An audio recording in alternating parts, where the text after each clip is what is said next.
Europe 1 Culture Média. Philippe Vandel. Bonjour Rémi Jacob. Bonjour Philippe et Anissa, bonjour à tous. Bonjour Rémi. Rémi, au sommaire de votre journal des médias. Le témoignage de la femme du journaliste Mortaza Berboudi, détenu en prison depuis 2 mois en Afghanistan. Également Patrick Poivre d'Arvor, de nouveau interrogé par des enquêteurs. Et puis une télé-réalité complètement barrée qui va bientôt débarquer en Angleterre. On vous expliquera tout. Mais d'abord, on va commencer par les audiences comme chaque matin qu'ont regardé les Français hier soir, le top 3. Et c'est France 2 qui est en première position avec les siffleurs, 3,4 millions de téléspectateurs, soit 16% du public pour ce téléfilm sur le harcèlement de rue. Vous en parliez hier Philippe, ici même avec vos invités Nadia Fares et Nathalie Marchak. Derrière on retrouve M6 avec Top Chef, 2,48 millions de téléspectateurs, soit 12,6% de part d'audience. Enfin Canal+ clôture ce podium avec le match Bayern PSG. Mal. Énorme carton en audience, en tout cas pour ce match retour en audience. des 8e de finale de la Ligue des Champions. Match remporté, allez j'enfonce le clou, 2-0 par le Bayern, 2,45 millions de téléspectateurs et 11,4% de part d'audience, et c'est encore plus que le match aller. Voilà, et performance d'autant plus remarquable qu'il fallait être abonné à Canal+. C'était pas en clair. Vous avez raison de préciser. Europe 1, le journal des médias. On démarre ce journal avec un triste cap franchi, celui des 2 mois de prison pour Mortaza Berboudi. Le journaliste franco-afghan de 28 ans est détenu depuis début janvier à Kaboul. Il a été arrêté alors qu'il effectuait sur place un reportage. Depuis l'annonce de sa détention, la mobilisation ne faiblit pas, notamment sur Twitter autour du hashtag #FreeMortaza. Alors j'ai pu joindre hier sa femme, elle s'appelle Alexandra Mostovaya. Elle a la double nationalité, danoise et lettonne. Elle est mariée à Mortaza Berboudi depuis 2 ans. Je vous propose de l'écouter. Elle est au micro d'Europe 1 Culture Média. Je m'inquiète beaucoup pour lui, pour son état physique et mental. J'ai beaucoup de mal à dormir et à manger. La seule chose qui me donne de la force, c'est tous les soutiens que je reçois. Je suis très reconnaissante envers toutes ces personnes de Douarnenez, de Paris, les amis de Mortaza et les inconnus qui connaissent son travail et qui nous soutiennent dans notre combat. Je remercie en particulier Reporters sans frontières qui a adressé une plainte au Conseil des droits de l'homme des Nations Unies qui a été reçue positivement. C'est vraiment une bonne nouvelle. J'espère que les gens nous rejoindront dans notre combat. Et s'il vous plaît, partagez le hashtag #FreeMortaza sur les réseaux sociaux, ça peut vraiment aider. C'est pas juste un combat pour Mortaza, c'est une lutte pour la liberté d'expression car le journalisme n'est pas un crime. Alexandra Mostovaya, qui est la femme de Mortaza Berboudi. Vous m'avez dit, Rémi, juste avant l'émission, qu'elle nous écouterait ce matin en direct. On lui adresse donc évidemment toutes nos pensées et tout notre soutien. Patrick Poivre d'Arvor, de nouveau entendu par les enquêteurs. L'ex-star du 20h a été interrogé 2 fois au cours des 8 derniers jours, cela dans le cadre de l'enquête préliminaire pour viol et agression sexuelle qui le vise. C'est ce qu'a indiqué hier le parquet de Nanterre à l'AFP, qui précise que de nouveaux témoignages ont incité les enquêteurs à l'entendre de nouveau. Le parquet doit prochainement décider des suites à donner à ces investigations. France Télévisions a annoncé hier qu'un de ses programmes phares avait dépassé sur YouTube le 1 milliard de vues. Il y a un programme destiné aux enfants avec au casting un petit pingouin dont on suit les aventures au quotidien. Alors je suis persuadé que tous les auditeurs d'Europe 1 qui ont des enfants en bas âge voient très très bien de qui je parle. Et pour les autres, petit indice. Salut, c'est moi, Choupi, je marche vers l'école, j'ai de nouveaux amis. Anissa, ça vous rappelle les souvenirs.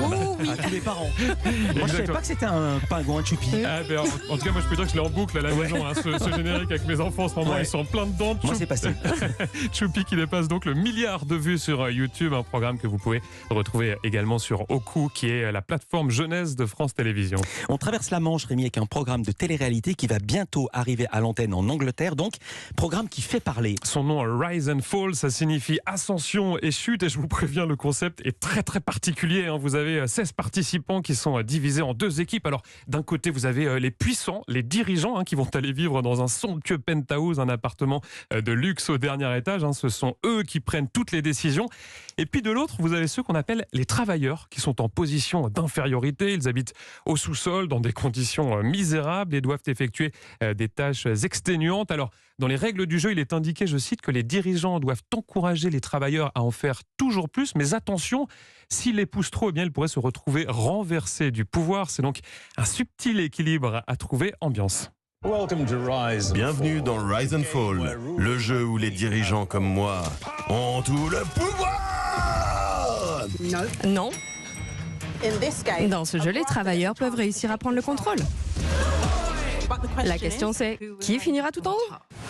Voilà, et cette émission de télé-réalité va arriver très prochainement à l'antenne en Angleterre et ça sera sur Channel 4. Channel 4, chaîne privée et non pas la BBC publique. On prend l'Eurostar et on rentre à Paris avec un doc de France 5 qui s'intéresse ce soir à la Seine, le fleuve et plus spécialement au risque de crue. Et ça s'appelle Quand la Seine débordera, c'est diffusé dans la case Science Grand Format et ça parle d'une hypothèse tout à fait sérieuse, celle d'une gigantesque crue de la Seine. Alors c'est déjà arrivé dans le passé, en 1910 notamment, et ça pourrait bien prochainement se reproduire.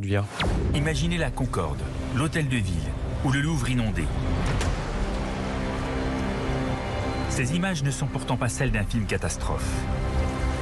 Elles sont une projection de ce qui pourrait arriver dans 10 ans, 1 an, ou peut-être même dans quelques semaines. Et ça devrait intéresser pas uniquement les Parisiens, car on découvre comment n'importe quelle grande ville se prépare à ce type de phénomène. Et puis ça va à l'encontre de plein de préjugés, c'est ce que confie Mathieu Schwartz, c'est le réalisateur de ce documentaire. Il est au micro d'Europe 1 Culture Média. Assez paradoxalement, le réchauffement est un facteur supplémentaire au risque de crue. On a souvent le sentiment que finalement, puisqu'on va vers un réchauffement climatique, il va y avoir moins d'eau. En fait, c'est l'inverse. Quand il fait chaud, il y a plus de vapeur d'eau dans l'atmosphère. En ce qui concerne, en l'occurrence, la région parisienne, ce que disent les modèles météorologiques, c'est que d'une part, il va pleuvoir sans doute plus l'hiver et il va pleuvoir aussi de façon beaucoup plus violente l'été. Peut-être moins, mais de façon plus violente. Pour les citoyens, pour les Parisiens, on a l'impression que c'est quelque chose de très loin et on se rend compte qu'en fait, c'est quelque chose qui est préparé très activement et très sérieusement par toutes les institutions. Mathieu Schwartz, réalisateur de ce documentaire, à retrouver ce soir à 21h et c'est sur France 5. Une dernière information qui vient d'être dévoilée il y a seulement quelques minutes, elle concerne Cannes Série. Le festival qui vient d'annoncer le nom de sa série d'ouverture, elle sera projetée le 14 avril au Palais des Festivals de Cannes et il s'agit de Silo. C'est la nouvelle série événement de science-fiction d'Apple+.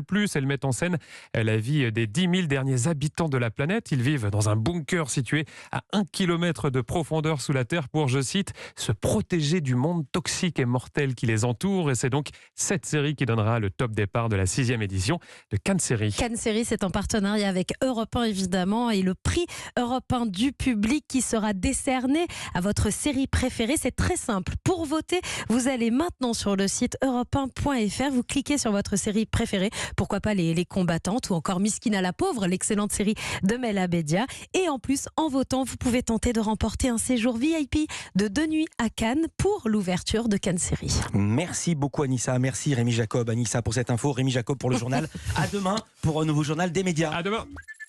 Dans un instant sur Europe 1, l'infomédia du jour. Ce soir à la Cigale se tiendra la cérémonie des Pégases. C'est l'équivalent des Césars pour les jeux vidéo. Nous en parlerons avec Anne Devassou, qui est la présidente du syndicat national des jeux vidéo, et Jérôme Dupire, maître de conférence au CNAM.